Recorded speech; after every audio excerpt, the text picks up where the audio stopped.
गुजरात के लोकप्रिय मुख्यमंत्री श्रीमान भूपेंद्र भाई पटेल, राज्य सरकार के मंत्रीगण, संसद में मेरे साथी, इसी क्षेत्र के प्रतिनिधि और गुजरात प्रदेश भारतीय जनता पार्टी के अध्यक्ष सीआर पाटिल, सांसद और विधायकगण और मेरे प्यारे भाई और बहनों,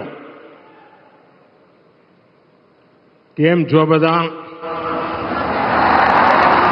आभारी।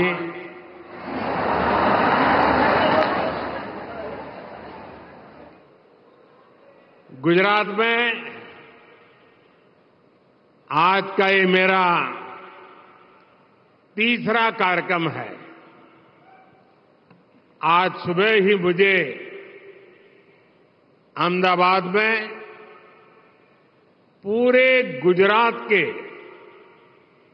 लाखों पशुपालक साथी, डेयरी उद्योग से जुड़े लोग, उनके दर्शन करने का अवसर मिला, उनसे बात करने का मौका मिला। उसके बाद मैसाना में वाणीनाथ मंदिर की प्राण प्रतिष्ठा के आयोजन से जुड़ने का सौभाग्य मिला और अब यहां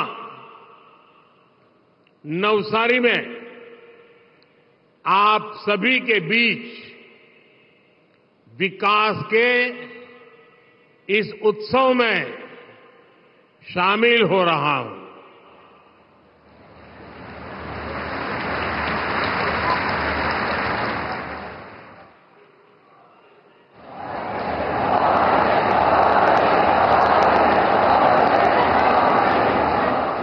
आप एक काम करिए, जैसा भूपेंद्र भाई ने कहा, જેમ ભૂપેન્દ્રભાઈ કહ્યું કે કદાચ આઝાદી પછી એક જ દિવસમાં આટલા બધા રૂપિયાનું કામ થયું હોય એવું કદાચ પહેલી વાર બન્યું હશે। તો વિકાસનો આવડો મોટો ઉત્સવ છે, તો એક કામ કરો, બધા કરશો? તમારો મોબાઈલ ફોન કાઢીને એની ફ્લેશ લાઇટ ચાલુ કરો અને આ વિકાસ ઉત્સવમાં ભાગીદાર બનો।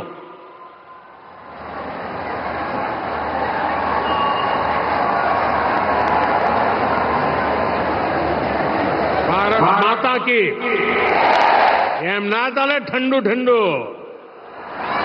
भारत माता की, भारत माता की, भारत माता की, भारत माता की। शाबाश। नवसारी में जाने हीरा चमकता हो એવું લાગે છે।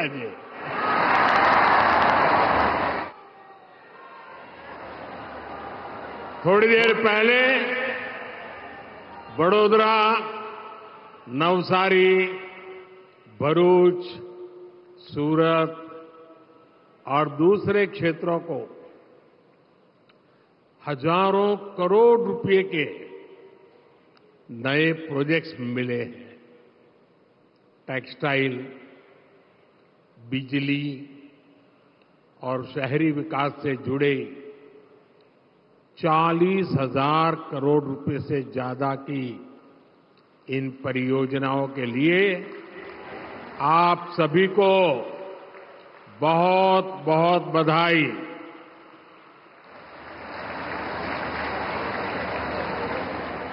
साथियों, आजकल पूरे देश में एक चर्चा बड़ी जोरों पर चल रही है, पार्लियामेंट में भी चलती है और गली मोहल्ले में भी चल रही है, और वो चर्चा है मोदी की गारंटी।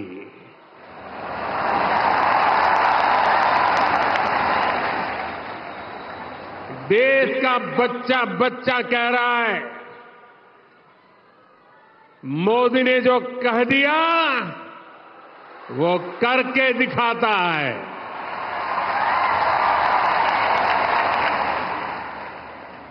देश के बाकी लोगों के लिए तो शायद ये बात नहीं है, लेकिन गुजरात के लोग तो बरसों से जानते हैं कि मोदी की गारंटी यानी गारंटी पूरा होने की गारंटी। आपको याद होगा, जब मैं गुजरात में था तो मैं एक 5F की बात करता था। इसका मतलब था 5F क्या है? उसका मतलब था farm, farm to fibre, fibre to factory, factory to fashion, fashion to foreign. ऐसे 5F की बात करता था। यानी किसान कपास उगाएगा, कपास फैक्ट्री में जाएगा, फैक्ट्री में बने धागे से परिधान बनेंगे, यही परिधान विदेशों के लिए निर्यात होंगे। मेरा लक्ष्य था कि टेक्सटाइल सेक्टर की एक पूरी सप्लाई और वैल्यू चेन हमारे पास होनी चाहिए। होनी चाहिए ना? होनी चाहिए ना? आज आत्मनिर्भर भारत बनाने के लिए हम ऐसी ही व्यवस्थाओं का निर्माण कर रहे हैं।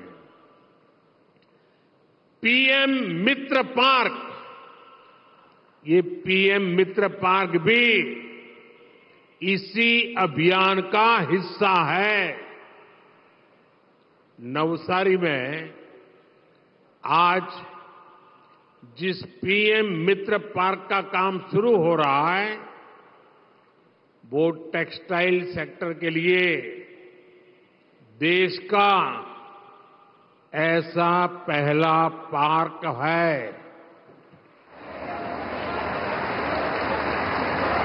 खुश हो नवसारी वाला?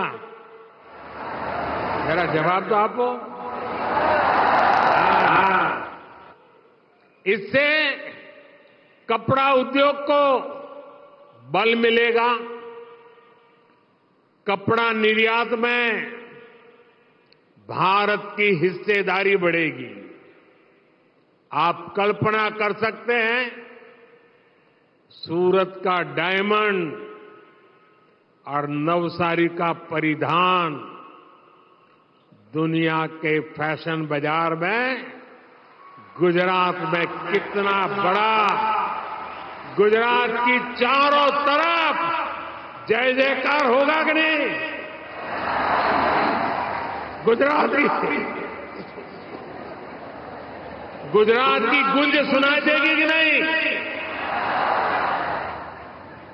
साथियों, आज एक प्रकार से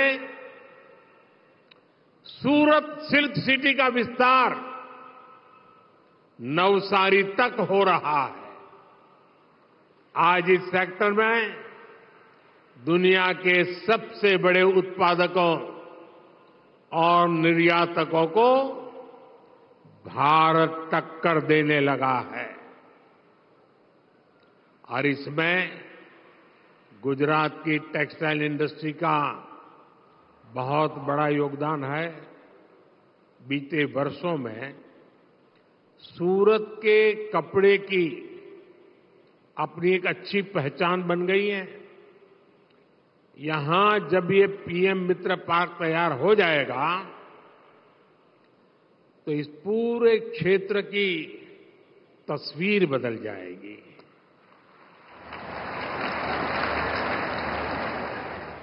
इस पार्क के निर्माण में ही 3000 करोड़ रुपए का निवेश होगा।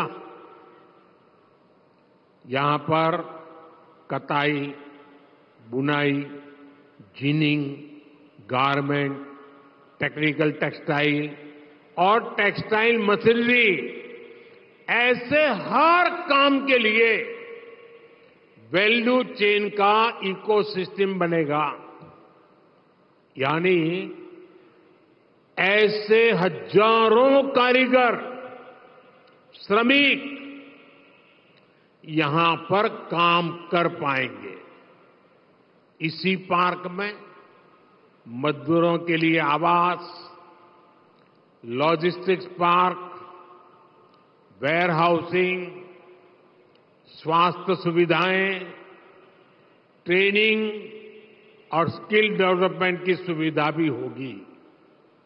यानी ये पार्क यहां आसपास के गांवों में भी रोजगार, स्वरोजगार के अवसर लेकर आएगा।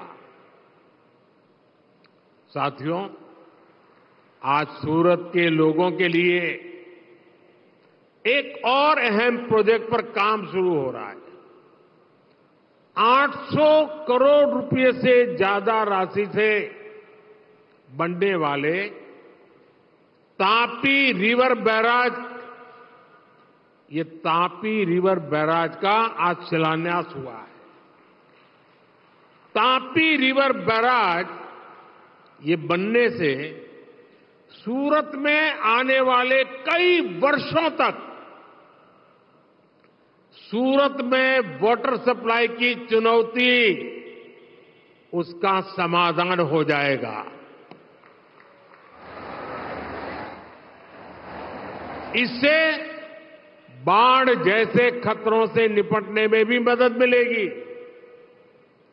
साथियों, गुजरात समाज जीवन में, औद्योगिक विकास में बिजली का महत्व बराबर जानता है। 20-25 साल पहले एक समय ऐसा था जब गुजरात में घंटों घंटों तक बिजली की कटौती हुआ करती थी। आज जो 25-30 साल के लोग हैं ना, उनको पता भी नहीं होगा कि हम उस जमाने में अंधेरे में जिंदगी गुजारते थे। जब मैं सीएम बना तो लोग मेरे पास आकर गुहार लगाते थे, किसी तरह शाम के भोजन के समय बिजली का इंतजाम हो जाए।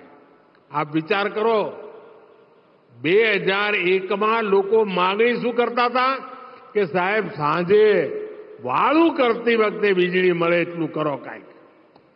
ऐसे हाल थे बिजली उत्पादन में। तब यहां अनेक मुश्किलें थी।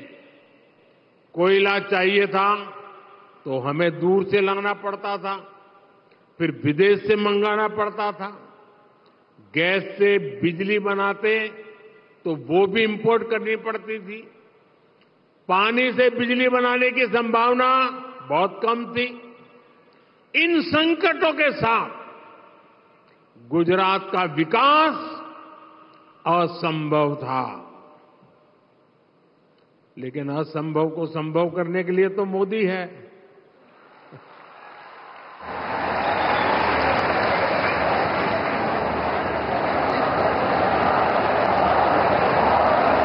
मोदी है तो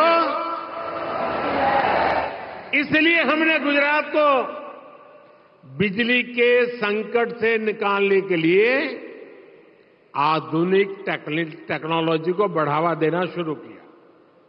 हमने सौर ऊर्जा, सोलर एनर्जी पर बल दिया। हमने विंड एनर्जी, पवन ऊर्जा पर बल दिया। आज गुजरात में सौर और पवन ऊर्जा से बहुत बड़े पैमाने पर बिजली बनाई जा रही है। साथियों, 21वीं सदी के भारत में बिजली पैदा करने में हमारे परमाणु घरों की भूमिका और बढ़ने जा रही है। आज ही तापी के काकरापार परमाणु ऊर्जा प्लांट में 2 नए रिएक्टर राष्ट्र को समर्पित किए गए हैं। ये दोनों reactor made in India technology से तैयार किए गए हैं। एक बार भारत माता की जय बोल करके इस आत्मनिर्भर की सिद्धि के लिए गर्व से हाथ ऊपर कीजिए। भारत माता की। ये दिखाता है कि आज भारत कैसे हर क्षेत्र में आत्मनिर्भर हो रहा है। अब इस प्लांट से गुजरात को अधिक बिजली मिल पाएगी। यहां के औद्योगिक विकास में और मदद मिलेगी। साथियों, नवसारी हो, वलसाड़ हो, दक्षिण गुजरात का एक क्षेत्र आज अभूतपूर्व विकास के दौर से गुजर रहा है। यहां का इंफ्रास्ट्रक्चर लगातार आधुनिक हो रहा है। और जब मैं सोलार एनर्जी की बात करता हूं, અને જ્યારે આપણા ગુજરાત એટલે તો આપણે તો કાણી પાઈનો હિસાબ રાખનારા લોકો, બરાબર કે નહીં? હિસાબ કિતાબમાં પાક્કા ને? હમણાં મોદીએ એક બીજી ગેરંટી આપી છે, તમારા તો એકદમ લાભની જ છે। 300 યુનિટ સુધી મફત વીજળીનો કાર્યક્રમ।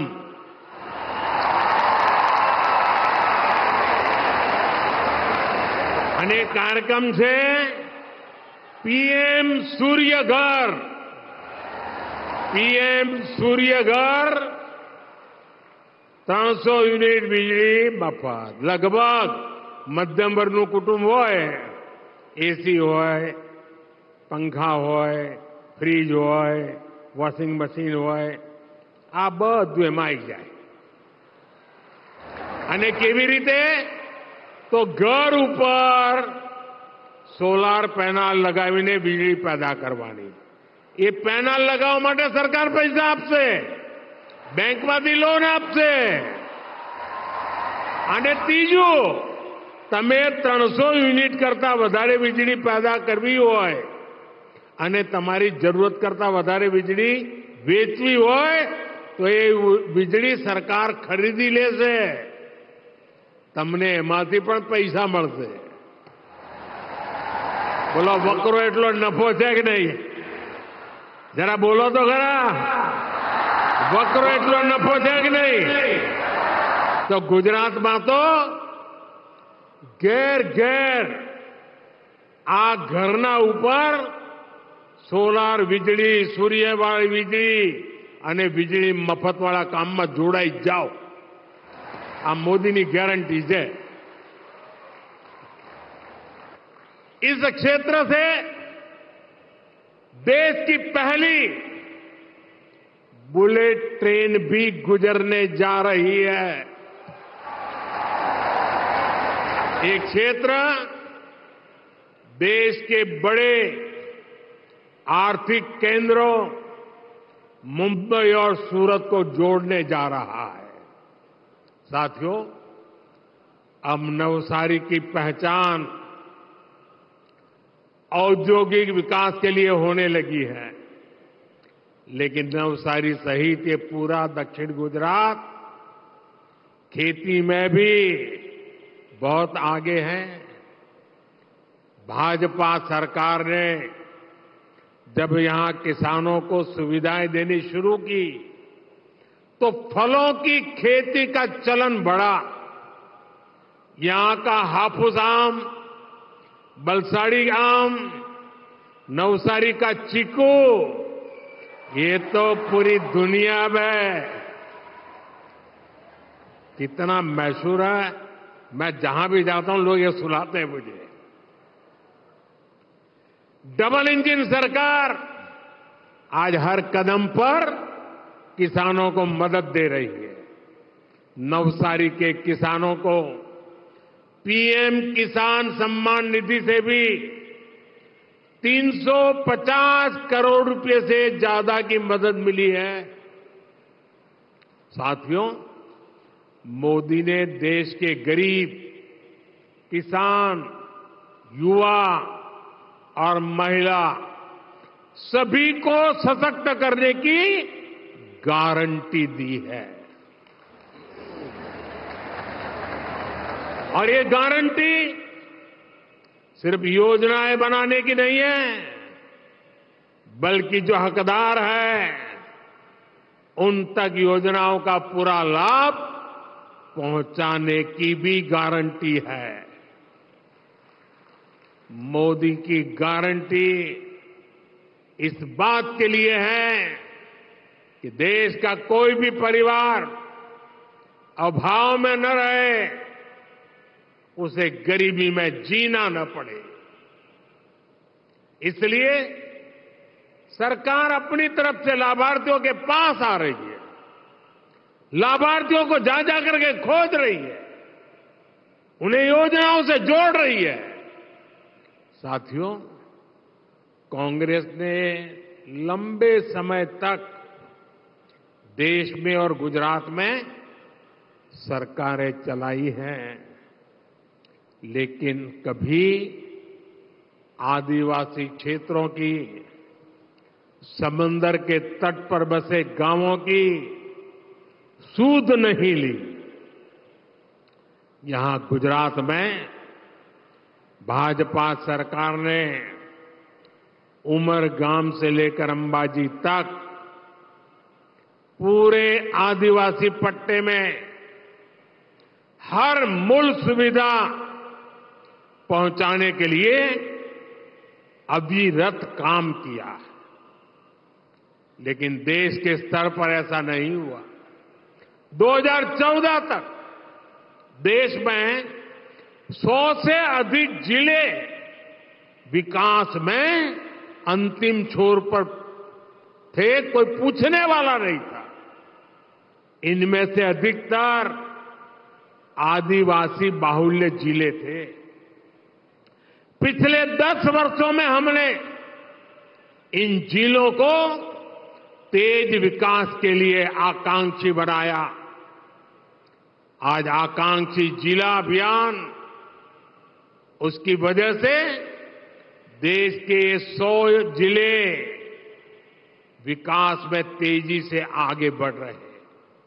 भाइयों और बहनों, मोदी की गारंटी वहां से शुरू होती है जहां दूसरों से उम्मीद खत्म होती है। देश के गरीब को पहली बार ये भरोसा हुआ है कि उसे पक्का घर मिलेगा, क्योंकि मोदी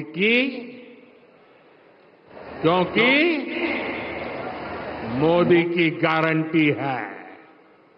गरीब से गरीब को पहली बार ये भरोसा हुआ है कि उसे भूखा नहीं सोना पड़ेगा, उसे दर्द नहीं सहना पड़ेगा, क्योंकि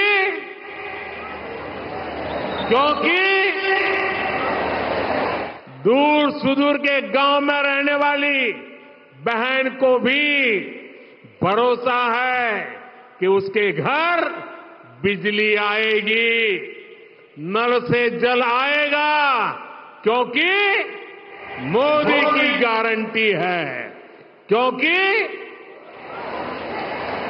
गरीब, किसान, दुकानदार, मजदूर, इन्होंने कभी सोचा भी नहीं था कि इनके लिए भी बीमा और पेंशन की योजनाएं बनेगी।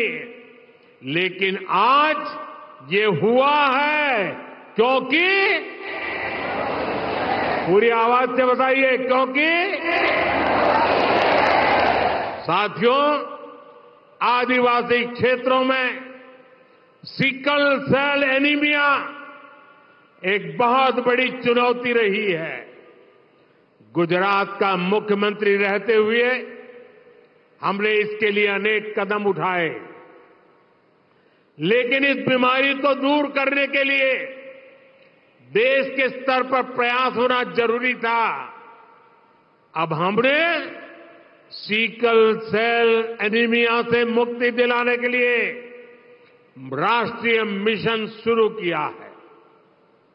इसके तहत देश भर के आदिवासी क्षेत्रों में सीकल सेल एनीमिया की जांच की जा रही है।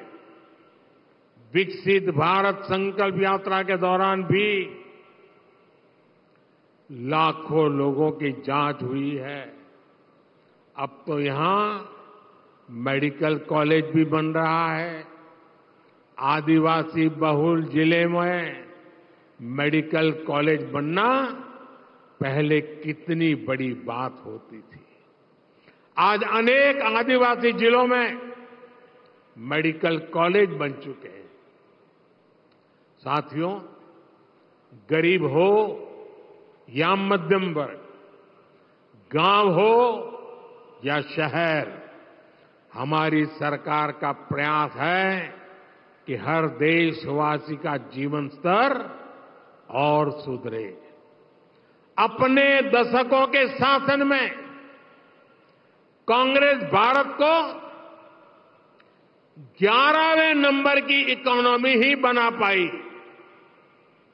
इकोनॉमी में पीछे रहने का मतलब यह था कि देश के पास पैसे भी कम ही रहते थे। इसलिए तब न तो गांव का अच्छे से विकास हो पाया और न ही छोटे शहरों में विकास हो पाया। भाजपा सरकार ने अपने 10 साल के शासन में ही भारत को 10 नंबर से 5 नंबर की इकोनॉमी बना दिया। इसका मतलब यह है कि आज भारत के पास, देशवासियों के पास खर्च करने के लिए कहीं ज्यादा पैसा है और इसलिए भारत एक खर्च भी कर रहा है। इसलिए आज देश के छोटे शहरों में भी कनेक्टिविटी का शानदार इंफ्रास्ट्रक्चर बन रहा है। कोई सोच भी नहीं सकता था कि छोटे शहरों से भी हवाई यात्रा इतनी सहज होगी। आज देश के अनेक छोटे शहरों में लोग हवाई यात्रा का लाभ ले पा रहे हैं।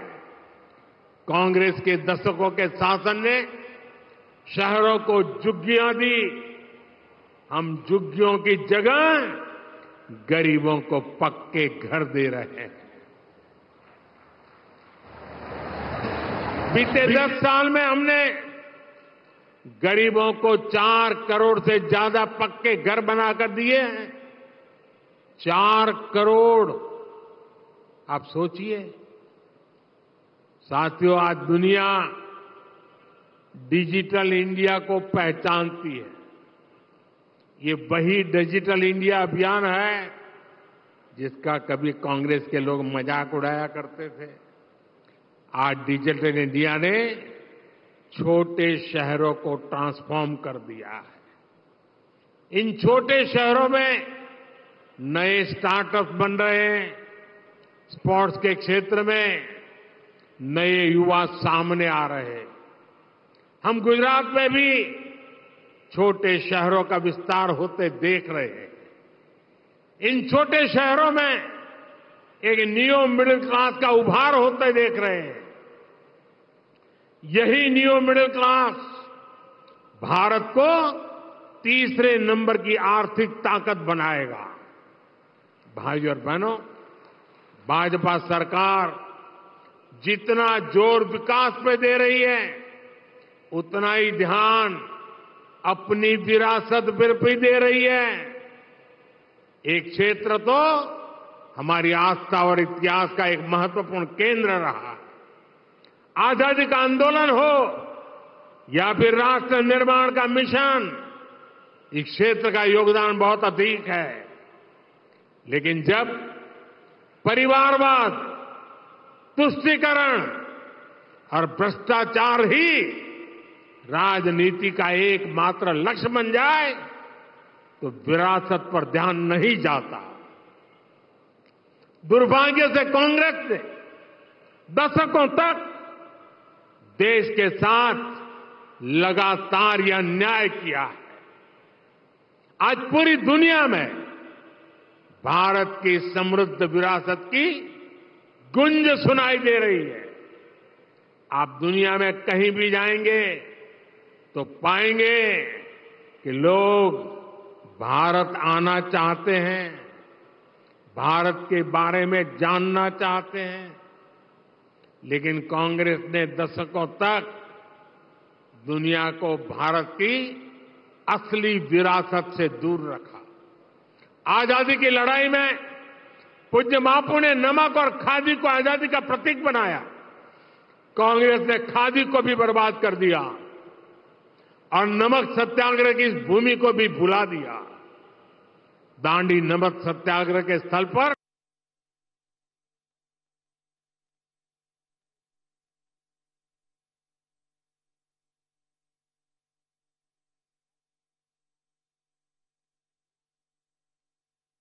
तक वहां उन्हें श्रद्धांजलि देने नहीं गया। गुजरात के प्रति इसी नफरत को कोई गुजराती कभी भूल नहीं सकता। साथियों, आपने देखा है कि कैसे कांग्रेस के लोग मोदी की जाति को भी गाली देते हैं, लेकिन कांग्रेस वाले भूल जाते हैं कि जितनी गाली देंगे 400 पार का संकल्प उतना ही मजबूत होगा। ये जितना कीचड़ फेंकेंगे 370 कमल उतने ही शान से खिलेंगे। भाई और बहनों, कांग्रेस के पास आज मोदी को गाली देने के अलावा देश के भविष्य के लिए कोई एजेंडा नहीं है। ये दिखाता है कि जब कोई पार्टी परिवारवाद के शिकंजे में आ जाती है तब उसे परिवार से ऊपर कोई नहीं दिखता। परिवारवादी मानसिकता नई सोच की दुश्मन होती है। परिवारवादी मानसिकता नई प्रतिभा की दुश्मन होती है। परिवारवादी मानसिकता युवाओं की दुश्मन होती है। अपने परिवार की रक्षा के लिए वो वही पुरानी स्थिति बनाए रखना चाहते हैं। कांग्रेस के साथ आज यही हो रहा है, जबकि भाजपा आने वाले 25 वर्षों उसका एक रोड मैप बनाकर देश के सामने विकास के लक्ष्य को लेकर के निकली है। इन 25 वर्षों में हम विकसित गुजरात बनाएंगे, विकसित भारत बनाएंगे। साथियों, आप इतनी बड़ी तादाद में आए, माताएं बहनें बहुत बड़ी मात्रा में आई, आप सबने हमें आशीर्वाद दिया, इसके लिए मैं हृदय से आपका आभार व्यक्त करता हूं। एक बार फिर आप सभी को विकास कार्यों की बहुत बहुत बधाई। मेरे साथ बोलिए भारत माता की। दोनों हाथ ऊपर करके पूरी ताकत से बोलिए भारत माता की, भारत माता की, भारत माता की। बहुत बहुत धन्यवाद। तो आप प्रधानमंत्री मोदी को सुन रहे थे। विकसित भारत विकसित गुजरात बनाएंगे। प्रधानमंत्री मोदी को बलसारी से आपने सुना, सौर ऊर्जा से बड़े पैमाने पर बिजली बना रहे हैं। दुनिया को कांग्रेस ने भारत की असली विरासत से रखा दूर। कांग्रेस के लोग मोदी की जाति को भी देते हैं गाली। तो ये लगातार आप बातें सुनते रहे प्रधानमंत्री मोदी की। उन्होंने कहा कि असंभव को संभव बनाने का काम हम कर रहे हैं, क्योंकि मोदी है तो मुमकिन है। प्रधानमंत्री मोदी ने अपनी सरकार की उपलब्धियां गिनाते हुए बताया कि कैसे आज बड़े स्तर पर परिवर्तन हो रहे हैं, कैसे आज जो हमने वादा किया उन वादों को हमने पूरा करने का काम किया है, असंभव को संभव करने का काम हमने किया है। ये तमाम बातें प्रधानमंत्री मोदी की ओर से कही गई। 60,000 करोड़ की सौगात, युवा और गरीबों की बात हुई, किसानों को लेकर भी बातचीत की। प्रधानमंत्री मोदी ने बताया कि कैसे 5F है वो काम करते हुए नजर आते हैं। फार्मर्स कैसे कपास उगाते हैं, कैसे फाइबर बनता है, फाइबर के जरिए कैसे निर्यात को बढ़ावा मिलता है। तो इस पर बात की उन्होंने। किसानों के उत्थान के लिए उन्होंने बताया कि किस तरीके से खेती में और हमें अपने आप को ग्रूम करने की जरूरत है। तो ये तस्वीरें आप देख रहे हैं जहां पर भारी तादाद में इस वक्त लोगों की मौजूदगी, लोगों में काफ़ी उत्साह। महिलाओं के हित की भी बात की उन्होंने, महिलाओं को लेकर भी बड़ी बात की। उन्होंने कहा कि महिलाओं को उनका हक दिलाने का काम हमने किया। आज कैसे महिलाएं आत्मनिर्भरता की ओर आगे बढ़ रही हैं। हैं। उन्होंने साथ ही साथ साफ तौर पर यह भी कहा कि मोदी है तो मुमकिन है। देखिए, लगातार आप जान रहे हैं कि 2024 के चुनाव के लिए मोदी की गारंटी इसी टैगलाइन के साथ में बीजेपी चुनावी मैदान में, और ऐसे में बार बार हर मंच पर आप प्रधानमंत्री मोदी की जुबान से बात जरूर सुनेंगे कि असंभव को संभव बनाया, क्योंकि मोदी है तो मुमकिन है। और आज जब वलसाड़ी में पहुंचे प्रधानमंत्री मोदी तो यहां पर भी इन्हीं बातों का जिक्र हुआ। ये तस्वीरें लगातार आपके सामने हैं, वलसाड़ी की तस्वीर है जहां पर जोरदार स्वागत प्रधानमंत्री मोदी का किया गया। मंच से प्रधानमंत्री मोदी ने संबोधन शुरू किया तो यहाँ देखिए माता रानी की जो एक तस्वीर है वो भी उनको भेंट की जा रही है।